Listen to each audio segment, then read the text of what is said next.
বাংলাদেশ থেকে ঔষধ আমদানি করতে চায় পাকিস্তান।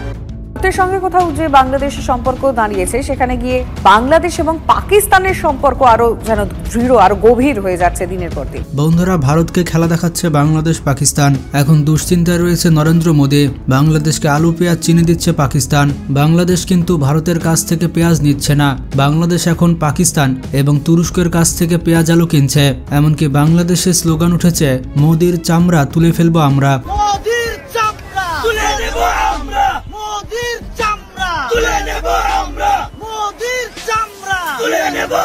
বাংলাদেশ ভারতের কাছ থেকে পেঁয়াজ না কেনার কারণে ভারতের কৃষকেরা না খেয়ে মরছে। তাদের পেঁয়াজ এবং আলুগুলো পচে যাচ্ছে। আপনারা দেখতে পাচ্ছেন রাস্তার মাঝখানে তারা ফেলে দিচ্ছে। এমনকি ভারতের কৃষকেরা আন্দোলন করতে শুরু করে দিয়েছে, যা আপনারা স্ক্রিনে দেখতে পাচ্ছেন।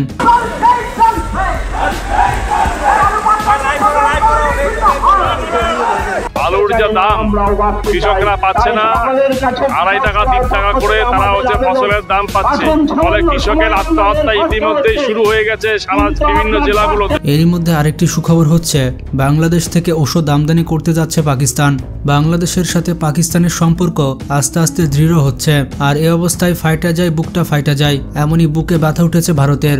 বাংলাদেশের জনগণের মাথায় কাঁঠাল ভেঙে খাওয়া ভারত এখন শুধুমাত্র চেয়ে চেয়ে দেখে যাচ্ছে কিভাবে ছাত্র জনতার নতুন বাংলাদেশ ভারতের নির্ভরতা থেকে মুক্ত হচ্ছে। এতদিন বাংলাদেশে পেঁয়াজ আলু চিনির মতো নিত্য প্রয়োজনীয় জিনিস, এগুলো বাংলাদেশে রপ্তানির নামে এক প্রকার ডাকাতি করেছে ভারত। বিকল্প না থাকায় ভারতের শর্তে বাংলাদেশকে সবকিছু আমদানি করতে হতো। বাংলাদেশে বিপুল পরিমাণ পণ্য রপ্তানি করে ভারত আয় করলেও বাংলাদেশি পণ্যকে ভারতে ঢুকতে তারা বাধা দিত।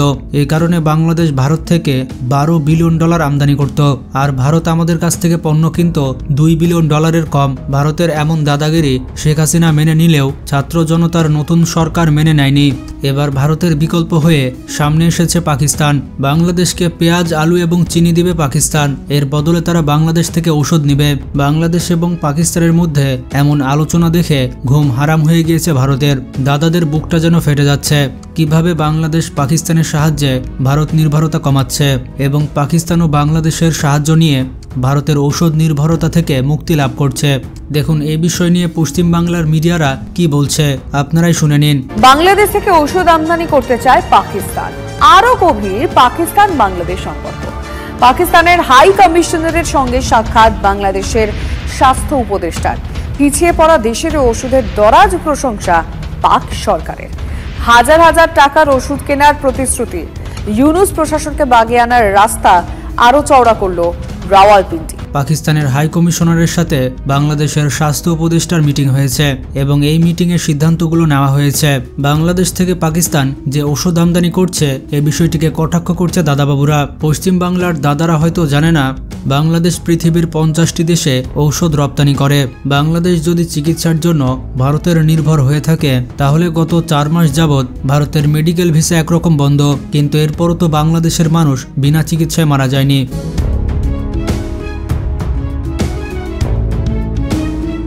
বাস্তবতা হচ্ছে পশ্চিমবাংলার মিডিয়ার হিংসাতে বুক ফেটে যাচ্ছে। তাদের 16 বছরের কাস্টমার এখন হাত থেকে ফসকে যাচ্ছে। বাংলাদেশ শুধু একাই ভারত নির্ভরতা থেকে মুক্তি লাভ করছে না, সাথে পাকিস্তানকেও ভারত নির্ভরতায় মুক্তি লাভ দিচ্ছে। ভারতের কাছ থেকে বাংলাদেশ পেঁয়াজ আলু চিনি আমদানি করলেও পাকিস্তান ভারতের কাছ থেকে শুধু ওষুধ আমদানি করে থাকে। পাকিস্তান সম্প্রতি বাংলাদেশকে জাহাজে করে টনের পর টন চিনি এবং পেঁয়াজ পাঠিয়েছে। এবার বাংলাদেশ থেকে ওষুধ আমদানির কথা পাকিস্তান জানিয়েছে। এতে করে ভারতের ওপর উভয় দেশের নির্ভরতা কমে যাবে। বাংলাদেশ এবং পাকিস্তানের বাণিজ্যে দুই দেশই লাভবান হবে, বলতে গেলে উইন উইন সিচুয়েশন। আর ভারতের হবে লস লস সিচুয়েশন। ভারত আরও বেশি লসের মুখে পড়েছে যখন ভারতীয় নেতা শুভেন্দু বাংলাদেশকে বিভিন্নভাবে ছোট করেছে এবং তারা নিজের মুখে বলেছে পেঁয়াজ আলু বাংলাদেশে রপ্তানি করবে না। এখন ভারতীয় চাষিদের অবস্থা খুবই খারাপ। এবং চলুন কলকাতার মানুষের অবস্থাও দেখে আসি। ভারত বাংলাদেশ সীমান্তে ট্রাকে পড়ে আছে এ সকল আলু এবং পেঁয়াজ। ট্রাকের পর ট্রাক আলু এবং পেঁয়াজ পচে যাচ্ছে, আর এতে বিপাকে পড়েছে ভারতীয় ব্যবসায়ীরা। এমনকি বাংলাদেশের মানুষেরা চিকিৎসার জন্য কলকাতায় তেমন যাচ্ছে না। এতে করে কলকাতার ব্যবসায়ীদের অবস্থা খারাপ হয়ে গিয়েছে। তারা নিজেরাই বলছে যে তারা না খেয়ে মরে যাবে। তবে সুখবর হচ্ছে বাংলাদেশের কৃষকেরা এখন আলু পেঁয়াজ উৎপাদন করছে। ভারত থেকে পেঁয়াজ আমদানি করার তাদের কোনো প্রয়োজন নেই। বাংলাদেশ প্রচুর পরিমাণে পেঁয়াজ ভারতের কাছ থেকে আমদানি করত, আর এতে করে ভারত অনেক দাদাগিরি দেখা দেখাতো। বাংলাদেশকে কন্ট্রোল করার অন্যতম একটি মাধ্যম হয়ে উঠেছিল ভারতের পেঁয়াজ। পেঁয়াজ নামের এই অস্ত্র দিয়ে নানাভাবে বাংলাদেশকে চাপে রাখত ভারত। তারা হুটহাট করে পেঁয়াজ রপ্তানি বন্ধ করে দিত। তবে 5 আগস্ট শেখ হাসিনা পতনের পর পেঁয়াজ আমদানিতে ভারতের বিকল্প হয়ে ওঠে চায়না। এছাড়া এই তালিকায় রয়েছে পাকিস্তান এবং তুরস্ক। অন্যদিকে দেশে বিনা, নাসিক এবং 53 এবং বিপ্লব জাতের পেঁয়াজ উদ্ভাবিত হয়, আর এই পেঁয়াজগুলো সারা বছরে আবাদ করা যায়। ইতিমধ্যে এই জাতের পেঁয়াজ লালমনিরহাট সহ সারা দেশের বাজারে উঠতে শুরু করেছে। নতুন উদ্ভাবিত এই গ্রীষ্মকালীন পেঁয়াজের কারণে ভারত থেকে আর পেঁয়াজ আমদানি করতে হবে না।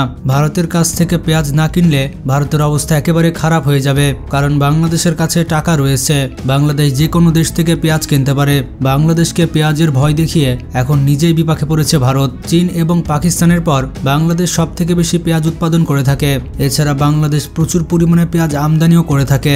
এই আমদানি নির্ভরতা কমাতে প্রতিনিয়ত চেষ্টা করে যাচ্ছে বাংলাদেশের কৃষকরা। উত্তরবঙ্গে গ্রীষ্মকালীন পেঁয়াজ চাষ অনেকাংশে বেড়েছে। এই নতুন পেঁয়াজের জাত আগস্ট মাস থেকে ডিসেম্বর মাস পর্যন্ত যে কোনো সময় চাষ করা যেতে পারে। বীজ রোপণ করার পর 90 থেকে 180 দিনের মধ্যে এই পেঁয়াজগুলো ঘরে তোলা যায়। প্রতি হেক্টরে 12 মেট্রিক টন পেঁয়াজ উৎপাদন হয়। এই জাতের এক একটি পেঁয়াজের ওজন 100 থেকে 150 গ্রাম হয়ে থাকে। এমনকি 8 থেকে 9টা পেঁয়াজে 1 কেজি হয়ে যায়। কৃষকরা বলছেন এত বড় পেঁয়াজ কখনোই বাংলার মাটিতে আগে দেখা যায়নি। বাংলাদেশে সারা বছর পেঁয়াজের চাহিদা হচ্ছে 24,000 মেট্রিক টন, আর বাংলাদেশ উৎপাদন করে 36,000 মেট্রিক টন। কিন্তু তারপরও বাংলাদেশকে পেঁয়াজ আমদানি করতে হয়। এখন প্রশ্নটি হচ্ছে কেনই বা বাংলাদেশকে আমদানি করতে হয়।